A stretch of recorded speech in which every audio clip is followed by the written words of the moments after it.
En 2019, un streamer de jeu a créé un événement sur Facebook appelé Storm Area 51 « Ils ne peuvent pas tous nous arrêter ». Le plan de rentrer dans la zone 51 en Naruto Run est devenu un mème, avec 2 111 000 personnes prêtes à participer. Mais qu'est-ce que c'est la zone 51 au juste? Les extraterrestres sont-ils réels? Permettez-moi de vous dévoiler ce qu'est véritablement la zone 51.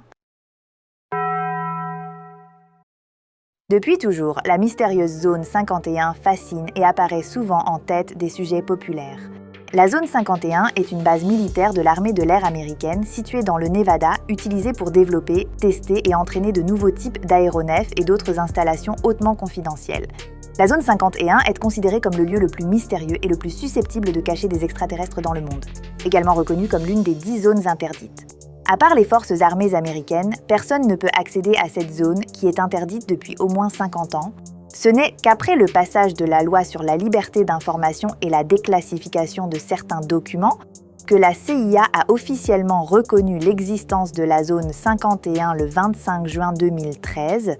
Mais être public, c'est une chose, cela ne signifie pas que tout le monde peut visiter.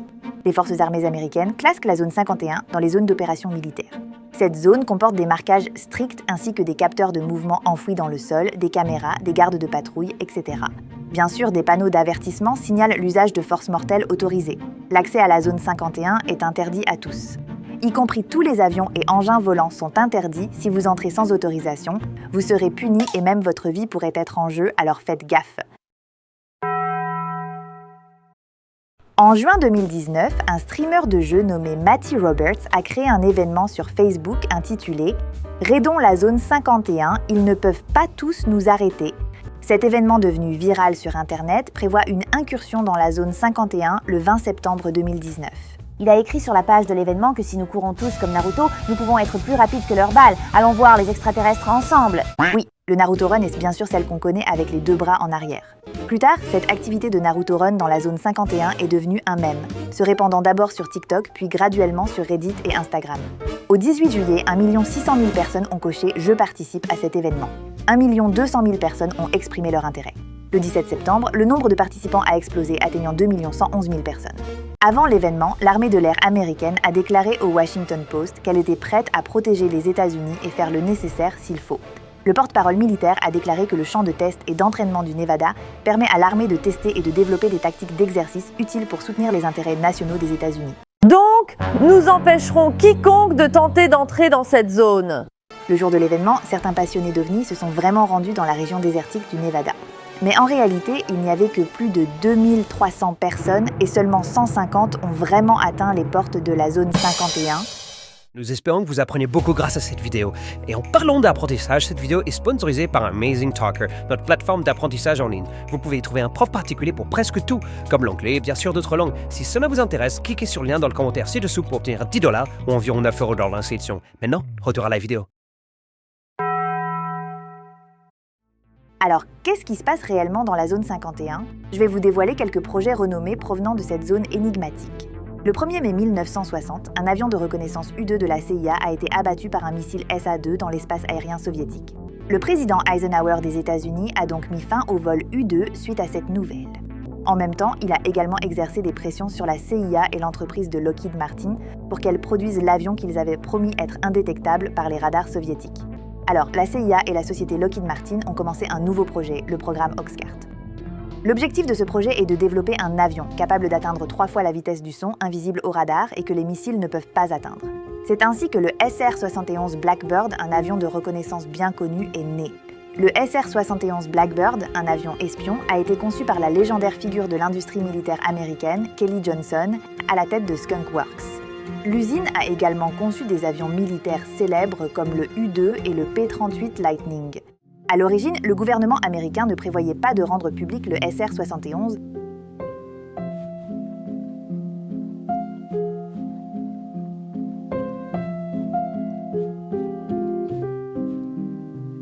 Et c'était comme ça que le président Johnson, à contre-cœur, a alors décidé de révéler au monde leurs plans secrets tels que le SR-71 Blackbird. La zone 51 a également un projet appelé AvBlue. L'objectif de ce projet est de construire un avion de chasse invisible. Le programme AvBlue a réellement développé un prototype d'avion furtif, qui a volé pour la première fois en 1977. Le projet AvBlue a développé 2 prototypes qui se sont écrasés suite à des accidents différents. Après le crash du 2e avion, le projet a été annulé. Mais le projet AvBlue a prouvé que la technologie pour permettre à un avion de guerre de voler de manière stable tout en évitant la détection radar est en fait réalisable. Le succès du programme AvBlue a conduit à la création du célèbre avion de combat et d'attaque nocturne F-117 Nighthawk. C'est aussi le premier avion conçu principalement pour intégrer un maximum de technologies furtives. Pourquoi dit-on que le F-117 est furtif ? Car sa surface est recouverte d'une peinture spéciale absorbant les radars qui réduit la réflexion des ondes électromagnétiques pour éviter d'être détecté par l'ennemi. Attendez une seconde. Alors, après avoir vu ces 3 plans, c'est clair que la zone 51 est en fait juste un endroit pour construire et tester de nouveaux avions, n'est-ce pas ? Mais pourquoi dès qu'on parle de la zone 51, on pense aux extraterrestres, aux ovnis et aux théories du complot ? Je vais vous expliquer comment on en est arrivé à là. Le 12 mai 1989, une personne sous le pseudonyme de Dennis a déclaré vouloir révéler les secrets de la zone 51, demandant à être interviewé anonymement. Dennis prétend qu'il a travaillé dans la zone 51 et spécifiquement dans une base secrète nommée S4 pour faire de la recherche. Un journaliste interroge Dennis. Exactly what's going on up there? Well, there's several, actually nine flying saucers, flying discs that are out there of extraterrestrial origin. Dennis a aussi mentionné que sa vie était menacée. Il a dit « J'avais été menacé d'être accusé d'espionnage. Ils ont menacé ma vie et celle de ma femme. Je ne sais pas quoi faire. » Cette révélation a alors provoqué un grand émoi. De plus en plus de médias ont commencé à contacter ce Dennis. Alors Dennis s'est dit « Bon, je vais révéler mon identité » et il a même accepté une interview avec les médias locaux de Las Vegas. Alors, le vrai nom de Dennis est Bob Lazar.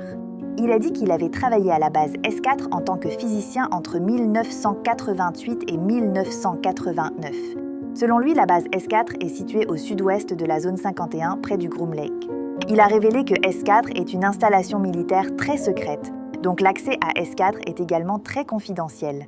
Si vous voulez aller à la zone S4, vous devez d'abord vous rendre à l'aéroport international McCarran de Las Vegas, près d'un complexe de bureaux appelé UGMG. Après le rassemblement, tout le monde prendra un Boeing 747 de la compagnie Janet Airlines, une filiale de UGMG, pour aller à l'aéroport de Groom Lake dans la zone 51. Après être entré dans la zone 51 par l'aéroport, vous devez prendre un grand bus blanc. Tous les vitres de cet autobus sont teintées en noir, donc on ne sait pas quel chemin on a traversé. Après un trajet d'environ 20 à 30 minutes, vous arriverez à la mystérieuse base S4. Oh mais c'est tellement compliqué. Selon Lazar, le travail principal de la base S4 est d'étudier les soucoupes volantes extraterrestres et faire de la rétro-ingénierie. La rétro-ingénierie est un processus de reproduction technique. Cela signifie que vous examinez et étudiez un produit fini de ses aspects les plus évidents jusqu'aux moindres détails pour en comprendre la structure, les spécifications et les éléments de conception. Ensuite, vous concevez un produit similaire basé sur ces observations. Lazar affirme qu'il y a 9 soucoupes volantes différentes à la base S4. Il est responsable de l'étude de l'un d'entre elles. Il nomme cette soucoupe volante le modèle Spore. Il a décrit le disque volant du modèle Spore avec une apparence aérodynamique d'un diamètre d'environ 15 mètres et une hauteur de 5 mètres. Et le plafond du cockpit est très bas, clairement pas conçu pour être piloté par des humains. Sous le plancher du cockpit, il y a 3 énormes cylindres, le dispositif de propulsion de l'OVNI qu'ils appellent amplificateur de gravité. L'un d'eux est chargé de lutter contre la gravité de la Terre. Les 2 autres vont créer des ondes gravitationnelles dans la direction de leur progression. Les ovnis peuvent aussi générer leur propre champ gravitationnel. Si vous êtes à l'intérieur, vous serez uniquement affecté par le champ gravitationnel de l'ovni. Cela signifie que les ovnis peuvent faire un virage à 90 degrés à grande vitesse sans que les personnes à l'intérieur ne soient projetées contre les murs, et même sans ressentir la moindre sensation. Il a également dit que l'ovni utilisait un type de carburant spécial, permettant aux véhicules de voler à grande vitesse dans l'espace. Ce carburant spécial est l'élément numéro 115. L'utilisation du carburant génère un champ gravitationnel directionnel, provoquant la distorsion de l'espace environnant. Sous l'impact continu de protons, des particules d'antimatière sont également produites, générant de l'énergie pour alimenter le disque volant. D'accord, si ce qu'il dit est vrai, ce serait incroyable. Parce que Lazar a divulgué les informations en 1989. Attends, j'avais quel âge à ce moment-là? À l'époque, l'élément numéro 115 n'avait même pas encore été découvert. C'était jusqu'en 2004, la Russie et les États-Unis ont formé ensemble une équipe scientifique.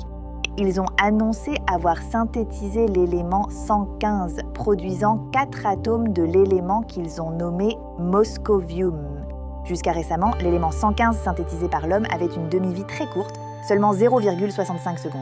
Ça veut dire qu'il se décompose immédiatement en d'autres éléments après sa formation.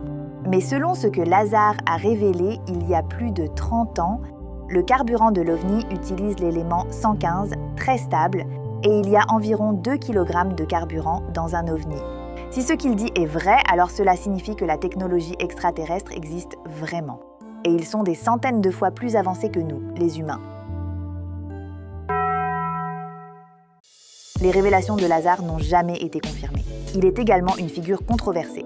La communauté scientifique a une très mauvaise opinion de lui, parce qu'il a dit qu'il avait des diplômes du MIT et de Caltech ainsi que leur maîtrise lorsqu'il divulguait des informations. Mais aucun des deux établissements n'a trouvé trace de son inscription.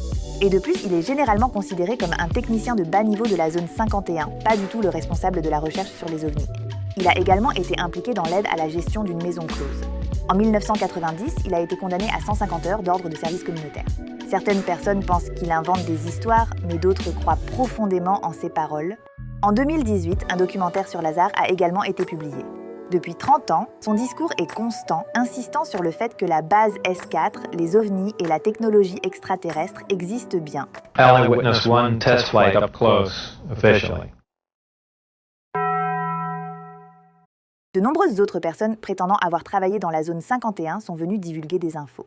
L'un d'eux prétend avoir été en contact avec des extraterrestres lorsqu'il était dans la zone. Le 7 août 2014, le scientifique américain Boyd Bushman est décédé. Il a également été chercheur senior chez Lockheed Martin pendant de nombreuses années. Avant sa mort, il a laissé une vidéo qui a secoué le monde. Il a parlé de son travail dans la zone 51 et a montré des photos d'extraterrestres. Selon le porte-parole du réseau interactif UFO, en 2008, Bushman a passé un test de détecteur de mensonges.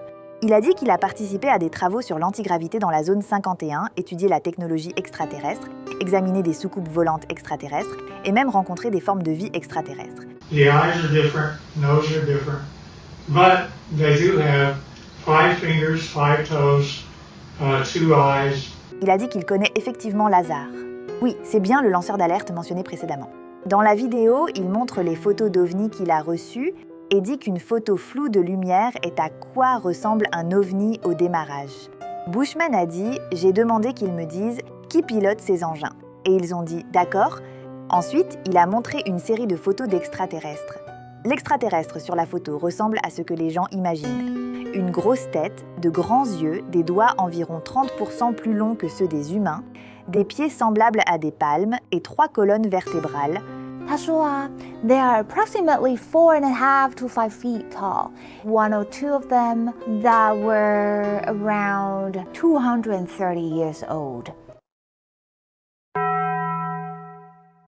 Dans la vidéo, Bushman a mentionné qu'il y a au moins 18 extraterrestres dans la zone 51 travaillant avec les humains, leur enseignant la technologie extraterrestre. On dit que ces extraterrestres viennent de Quintonia, à 68 années-lumière de la Terre. Selon la théorie d'Einstein, il leur faudra au moins 68 000 ans pour arriver sur Terre. Mais en réalité, ils n'ont mis que 45 ans pour atteindre la Terre. Bushman a également dit que collaborer avec la technologie extraterrestre est très dangereux. Au moins 39 personnes ont déjà perdu leur vie en tentant de déchiffrer la technologie des ovnis par ingénierie inversée. Il voulait approcher divers engins volants près de l'OVNI et l'OVNI s'est défendu et 19 de nos gens sont morts. Au début, beaucoup de gens ont cru ce qu'il disait à cause de l'identité de Bushman. Mais peu de temps après, des internautes ont découvert que la photo d'extraterrestre fournie par Bushman ressemblait exactement à une poupée extraterrestre vendue dans un grand magasin. Les opinions commencent à diverger. Parmi eux, certains croient toujours que les photos présentées par Bushman sont réelles. Mais c'est le gouvernement américain qui aurait intentionnellement créé des poupées identiques à de vrais extraterrestres pour brouiller les pistes et diminuer la crédibilité de Bushman. D'un autre côté, certains pensent qu'il est juste un vieux scientifique retraité plongé dans des illusions et la sénilité, rêvant d'un lien avec des extraterrestres, d'où l'invention de cette histoire. Bien que très discutée, la zone 51 reste entourée de nombreux mystères non résolus, offrant beaucoup de place à l'imagination des gens du monde entier.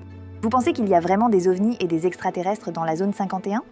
Est-ce que vous y croyez aux révélations de Bob Lazar et Bushman ? Vous êtes intéressé par le raid de la zone 51 en courant comme Naruto ? J'espère que c'est comme ça qu'on court comme Naruto.